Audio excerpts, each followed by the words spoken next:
وقتی از فینال هم مهمتره ولی ما میتره کنیم. نه افروز اردستانی مثل ممنون فروش کردن شما رو.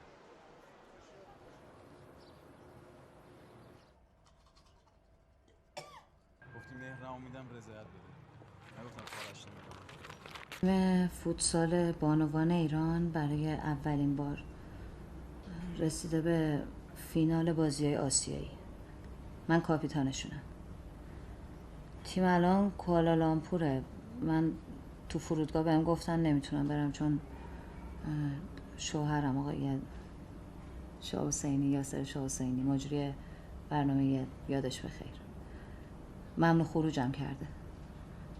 فقط چون دلش خواسته، حال نکرده زنش فوتبال بازی کنه. انگار نه انگار من 11 سال جون کندم برای این لحظه. چون من بهش نیاز داشتم هر کاری دلش خواست با هم کرد. از خجالتم در اومد. من مهریم من بخشیدم که بذاره برم ولی اون زد زیرش. برگه رضایتش رو جلو چشمم ریز ریز کرد.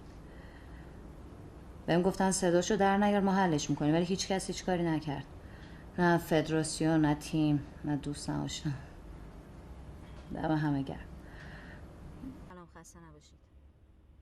ممنون از برنامه خوبتون آقای شاه حسینی. خانم احمدی، مرز بین قهرمان شدن شما و قهرمان نشدن من یه امضاست. همین آقای شاه حسینی که الان جلوی شما نشسته از افتخار آفرینی ورزشکارای زن حرف میزنه به دلیل حقارت و حسادت و عقده این امضا رو به من نداد.